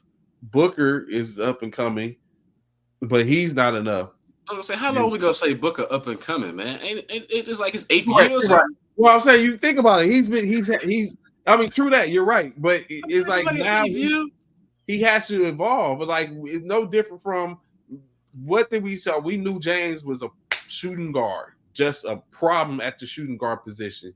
But he reached another level when he became the point guard. So now this is where we're at with Booker. He was the shooting guard, and we looked at him like, okay, mama mentality, that go get it type spirit. Now he's controlling. He's the floor general now. So now he's the point guard. So it's like now he's in a different stratosphere in a sense to where he's, you know what I'm saying, he controls the ball. He's the person that can even go get it or distribute it so someone else can go get it. So now it puts him in a different mind. It's a different look for him now. So if he went to another team right now, or if you're deciding to trade for a Booker, do you want him as a shooting guard or a point guard, or are you gonna call him a combo guard? I mean, I'm taking him as a shooting guard. Okay. Right off the rip, like to be honest, I think even though he playing good and he getting assists and stuff like that, I think it's taken away from what he really good at. I think it's taken away from him just being able to spot up sometimes and hit a shot. And my biggest problem with Phoenix is they don't have a leader, which tends to be a trend on every team that KD go to. They never have a leader. I'm serious. Like, no knock against KD. KD's just not a leader, man. They want to renegade to him, and then he doesn't take it. Because you know what? That's funny you say that, right? Because I was thinking the other day, he's not a leader. It's funny you say that. I was thinking the other day is like, look at what Brooklyn had, and now none of it is there. Only one person remains there, and he's not going to even ever play again at this point. Like he's the best to just going on. He's becoming Adonis Haslam at this point, or Andre Iguodala at this point. Like, do you think Ben Simmons will ever be able to play ball again? That's up to him. If he wants to, I don't think he wants to no more. I don't, like. Do you think the background is just a ploy? I think he had the passion. He had the passion one while early on in his career. I think Philly, like I blame Doc Rivers, man. Y'all took the life out of that young man, man. Philly. We can say it was the Philly fans, but it's the coach. When your coach don't believe in you and your coach do you like that, and then the media add on social media and stuff, man. It's just too much stuff. I think he in his own head. Unless he really get his mind right, he ain't gonna ever be the same. He ain't gonna ever give you nothing. And it's unfortunate because we know he can ball. We know he got some ball in him. You just won't see it. I don't think you'll see it until he can sit down and really get his mind right. You got to think. We've seen different things happen. Like remember, if you know Lamar Odom's story, remember when he was a LA Clipper. He basically said he was an alcoholic. Like he was like all he did was drink all the time, coming to the games drunk, whatever, right? Then he went to Miami. That put some life in him. You know, like he got around the Pat Rileys and stuff like that. You know, he got around an organization that cared a little bit more. But then when he got to LA, you know, he attribute Phil with a whole lot of really changing his life for a long period of time. You know what I'm saying? Mm-hmm. So I'm just saying, like, then you seen what happened. He went right back to the substances right when, you know, when the whole Laker thing was over. So it can be done. Or when they said they was gonna trade him, it's like it rescinded him. He's like, oh, he puts him back. Yeah. Put him back in a bad spot. Yeah, but it can be done. I'm sure that's happened with quite a few players. You know what I mean?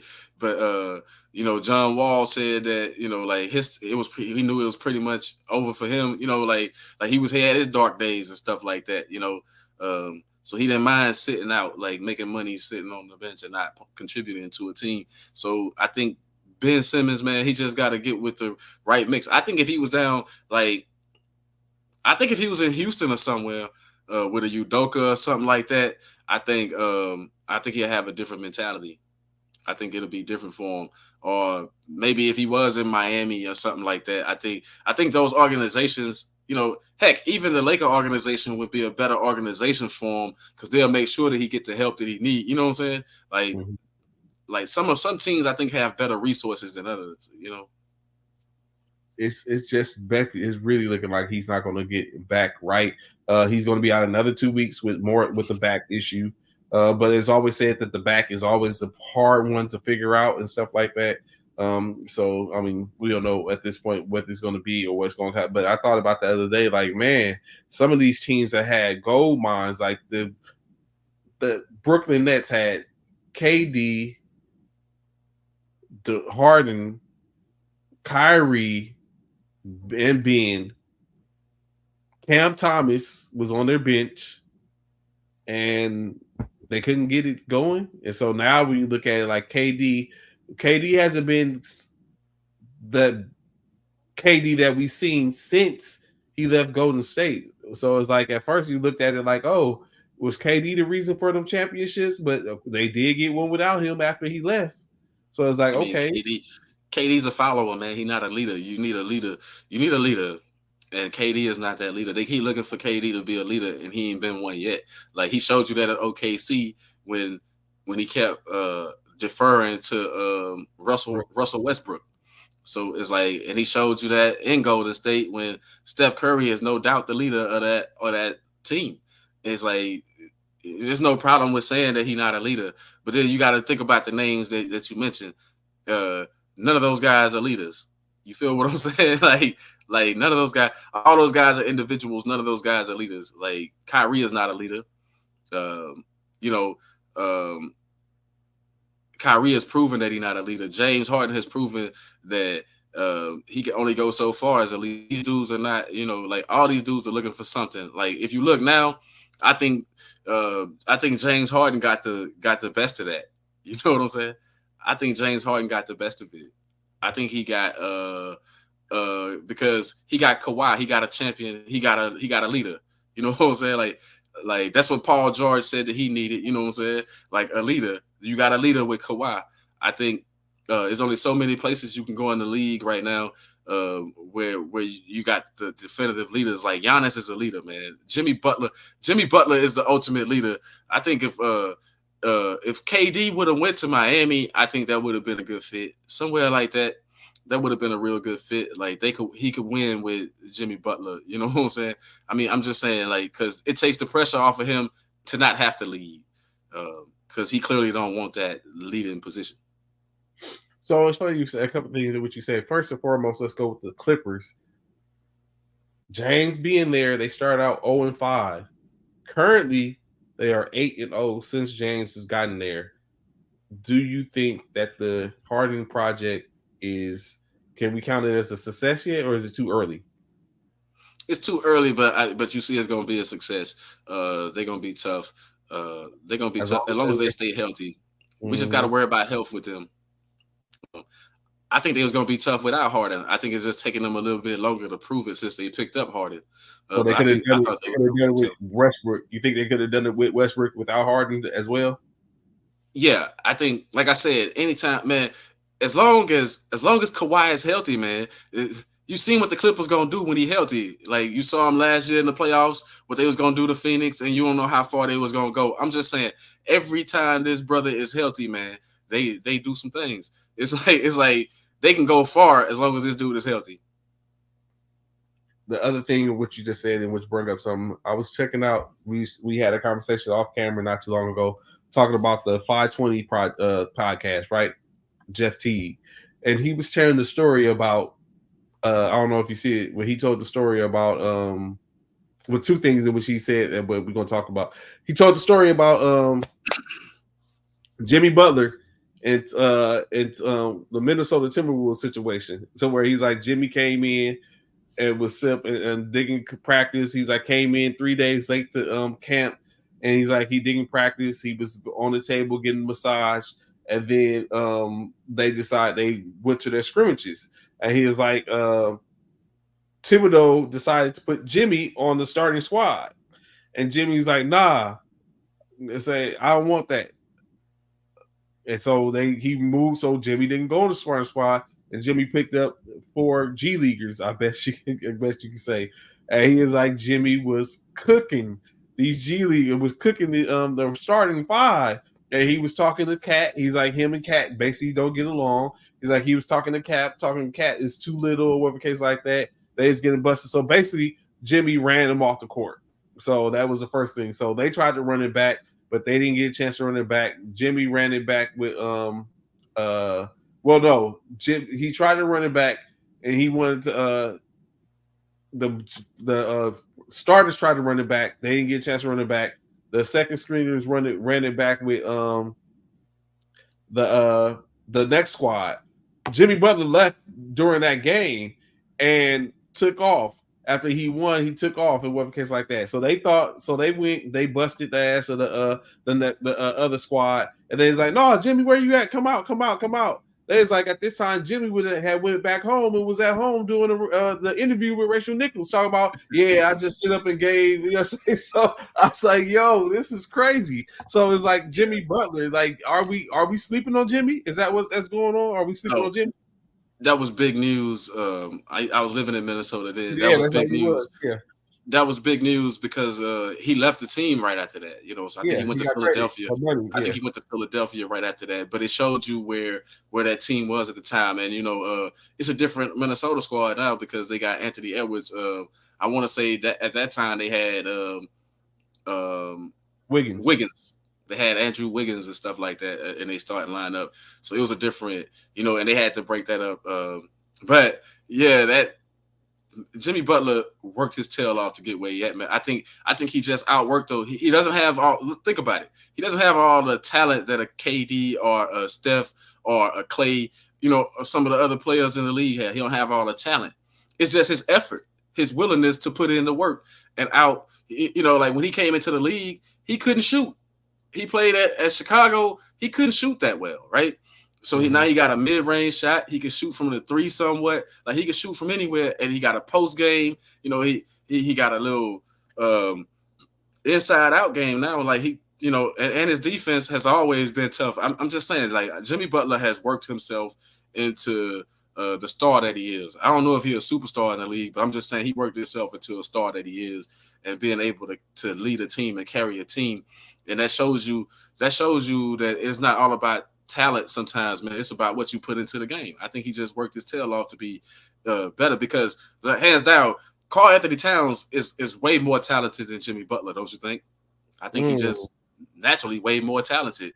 A big dude that can dribble, shoot the 3, play, play post-up game. I mean, I'm just saying, I think that Jimmy worked himself into that. Karl-Anthony Towns came in with that, with those skills from the jump. So, yeah, I think it's just all about what you put into it. I mean, you don't think Jason Tatum and Jaylen Brown have more skill wise? They more talented than Jimmy Butler, but he can beat them at any time, right? Any team, he can beat them with whatever squad he come with, right? I think it's just that, and that rubs off on your team. You know what I'm saying? Like it rubs off on your team. I like that about Jimmy Butler. I think that's why he's been to two of the last 4 finals. He can't get past that threshold, but he can get there. I think they missing one piece. That's why I was like, man, he needs some help. Like, real quick, back to your Booker thing. My problem, like Booker, not a leader neither, man. Like the Phoenix Suns, they need a definitive leader. If it's not going to be the coach, we know Vogel is in and out. You know, we saw him with the Lakers; he was in and out as far as a leader. So you don't really have an impact leader on that squad. Like they might need to pick up a Patrick Beverly or somebody. You know what I'm saying? Just to bark from the bench or something, come in, you know, lead that team here and there. They might, I don't know who else, you know, they or somebody young. I don't know. They need a leader. They need somebody that can what the old folks used to say, rally the troops, because they don't have nobody. Yeah, they don't have nobody that can rally the troops. I like Booker's game. I think they cursed him when they called him the young Mamba or whatever. They need to leave that tag alone. He's nothing like Kobe, because he don't play defense like Kobe. He don't play on the other end of the court like Kobe. So I think you got to be able to do both of that and be a dog at both to have that label. But if Booker or KD was to end up in Miami, then Miami would be an instant winner if they had one of them. So another thing, which I have to go back and look at the story, but I concur this message that in which Jeff Teague was talking about on this podcast. Klay Thompson needs to don the purple and gold. We need we need a shooter, and that I think that's the best shooter we can get. Well, outside of Keegan Murray, I mean, I take Keegan, but we need a shooter. Yeah, I said that too. That Klay Thompson, a good fit for him would be a Laker at this point in his career. That'll be a good fit. If he was to ever leave Golden State, that'll be a good fit for him. I don't see nothing wrong with that. I think it might extend his career a little bit too in LA.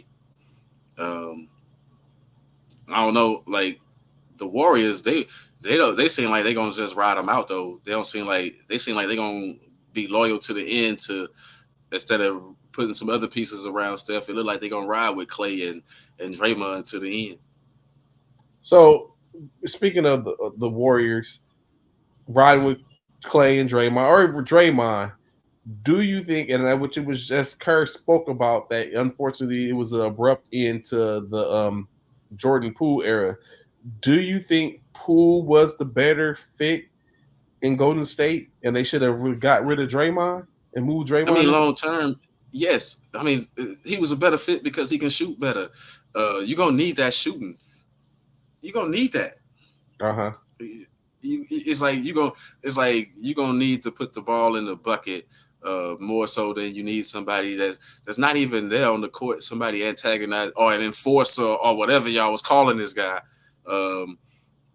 You especially at this stage in his career, like young legs over what Draymond could give you right now would be a huge thing for them. Somebody to take the pressure off Steph, because Klay only had it going like a few games this year. He ain't been consistent. I mean, Jordan Poole would at least give you something off the bench, or even if you started them, wherever you put him.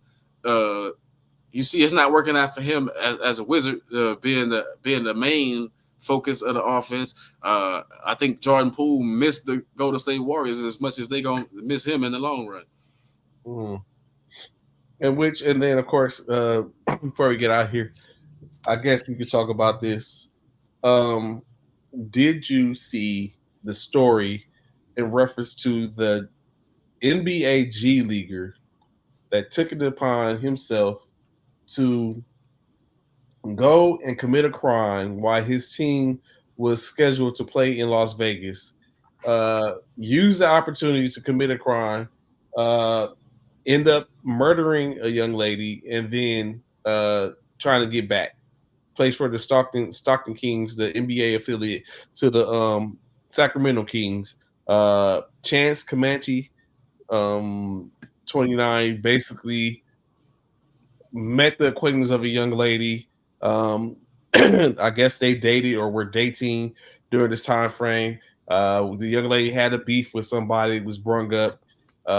He decided they were trying to enlist somebody to a pay for hire situation. That didn't work out. So him and the girlfriend decided to call. I don't know if the young lady was a sex worker or if she just decided like this is a way to make a quick buck. Said was going to make $1,000 for kink sex, in which he posed as a John. Well, first he went and played his the game. They left from California, went to Las Vegas. They played in Las Vegas.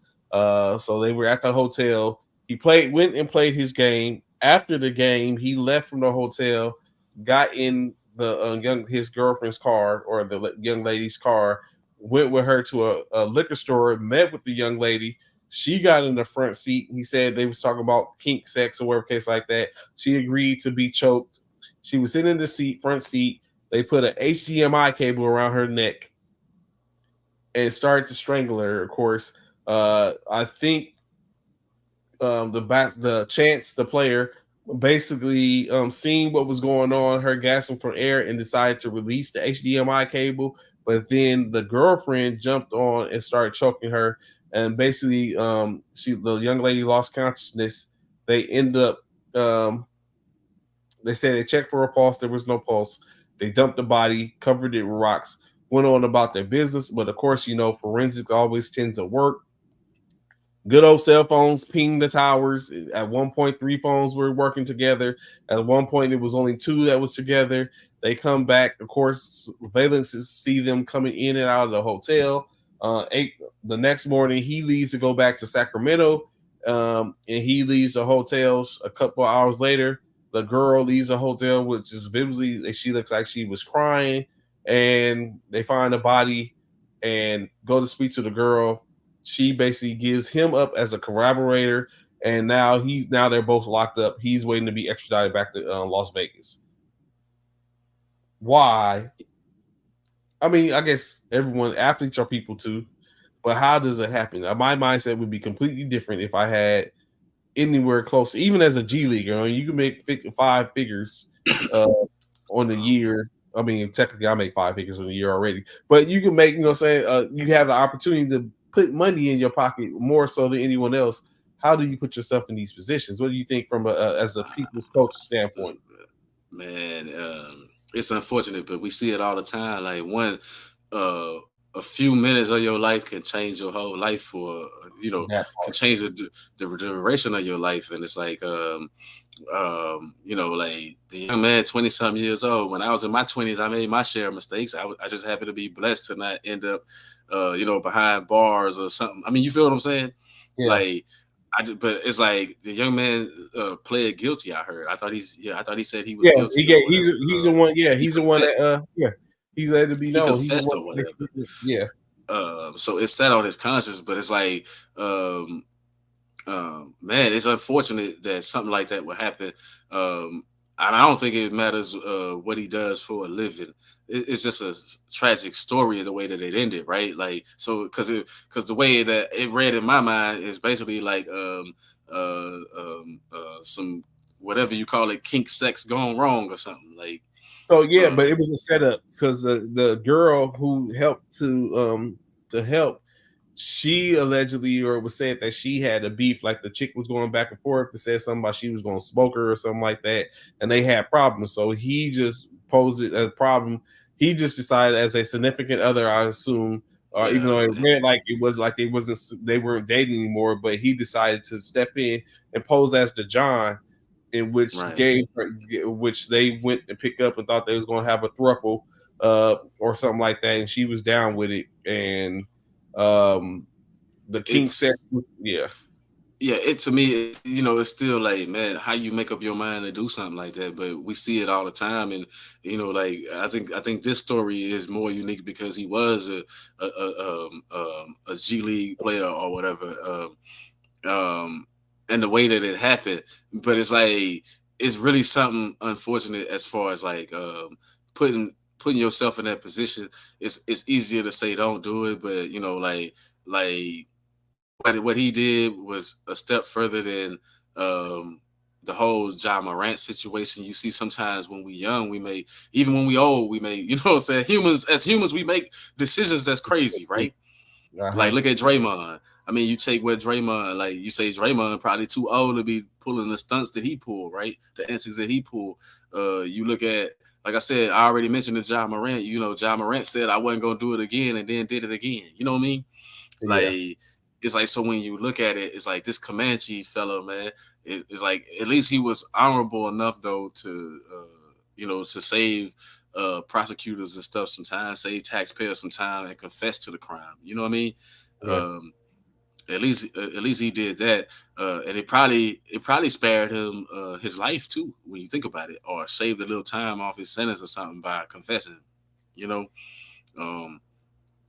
but you wish he didn't have to go through it that way. But you know, like being where we from, Trey, we see stuff like that all the time, right? People make irrational decisions, and a spur of the moment decision, it can cost you either your life or your life. You know what I'm saying? Or your life behind bars. I mean, we see it so often, right?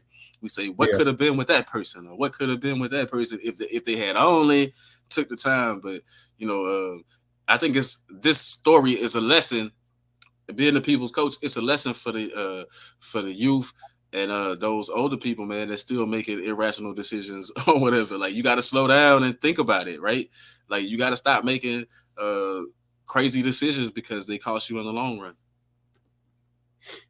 So before we get up out of here, got a couple of minutes, let's talk about someone that we haven't really spoke about in a while, or talked about the signing of Yoshi Yamamoto to the Los Angeles Dodgers. We got Yamamoto now, right-handed pitcher, a sensational pitcher out of PBN in China, as well as Shohei. I'm liking. Yes. I've always been Big Blue Wrecking Crew, but I'm liking this. It puts me in the mind of your Yankees. Steinbrenner doing what he got to do to put it. No salary caps. Hey, money's no object. Let's win. That's what it is. I mean, but the Dodgers been doing this and it hasn't paid off, right? Like, I mean, we got cheated one year. I mean, we got cheated. Yeah. I mean, you can't help it. We got cheated, nigga. Nobody's getting cheated. So, but the Yankees, I mean, they got a long way to go to catch the Yankee type mentality. But I'm just saying, like, you already had like Mookie Betts. You already had all these players, right? LA, right? Like, I'm just saying. So, is it gonna pay off for championship rings, or y'all gonna win the World Series? Because y'all been falling short quite a bit. No matter what y'all done. But what do you think about Shohei Ohtani deferring all that money to the back end? $1 million, but deferring that money to the back end, like, that tells me. I mean, I think that was good because instead he's going to get his money. They're going to have to pay him $700 million. So at this point, the Dodgers have paid out $1 billion for 2 players. So Trey, I'm gonna ask you a question. Yes, sir. He gonna wait until after he retired to get this money, right? Is there a clause in there? Does the money still go to his family if he passed away or something? I mean, I'm just saying, like, he's taking a big risk. I think they had it. Like, the end state is because it's not retired after his 10-year contract. So if he does after his 10-year contract, like, that's gonna be pretty much retirement because he already been in the league a while. And he played in Japan. Yeah, that's what it is. Japan is what put the year, because he only played 3 or 4 or 5 years in with the Angels.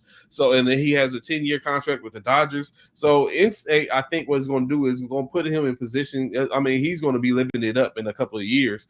But he's depending on what he's not. If not pitching is going to extend his playing career, he's a very proficient hitter. If he can continue that and maybe go back into pitching, I think it was a good look, and it helped. So him doing that helped them to be able to land, helped them be able to Yamamoto. So Yamamoto. I mean, it's definitely a deal that helps the Dodgers, right? Yeah, it don't help. Yeah. It don't help him. That can help him because I mean he's gonna, because you gotta look at it like, although yes, you know what I'm saying, Shohei is he's going to make money from endorsements. So if he's in LA still, he goes from up the highway to down the highway. I mean, from down the highway to up the highway to play with the cross rival team.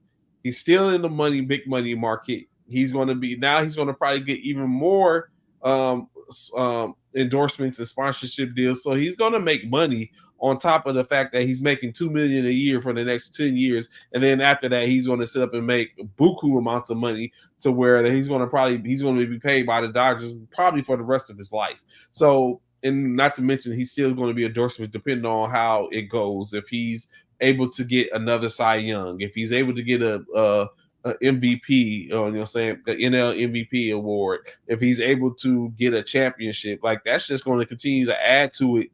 He's good, so I think he's going to be good.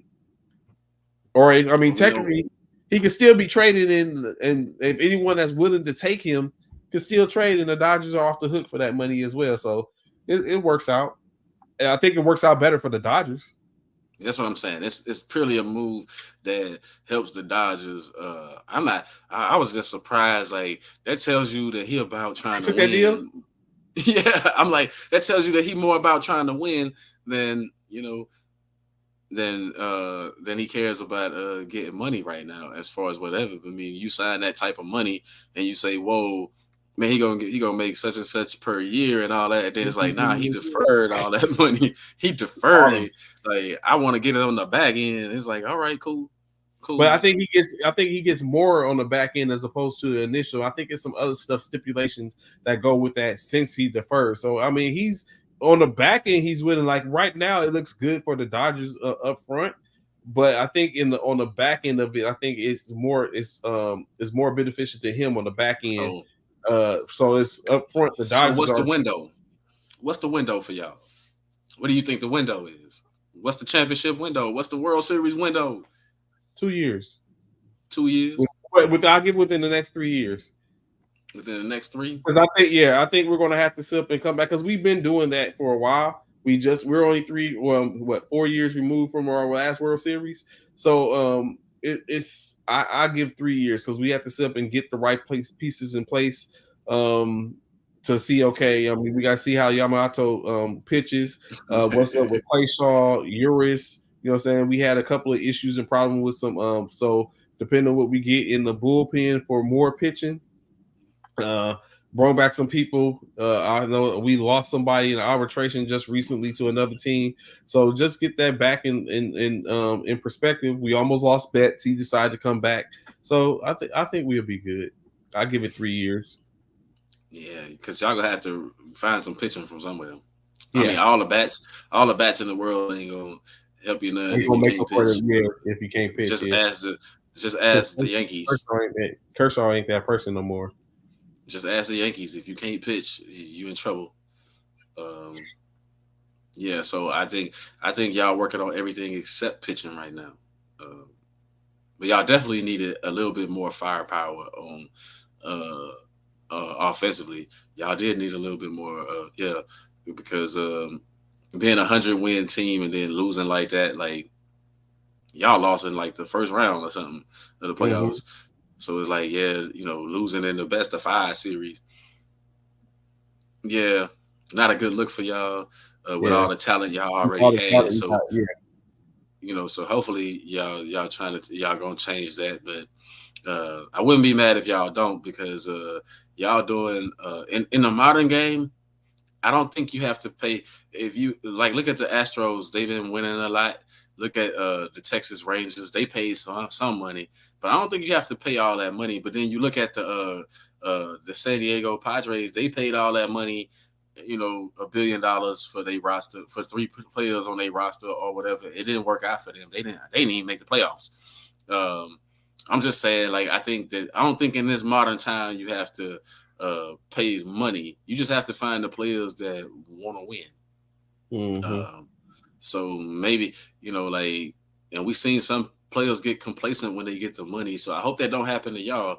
But hey, good luck with that.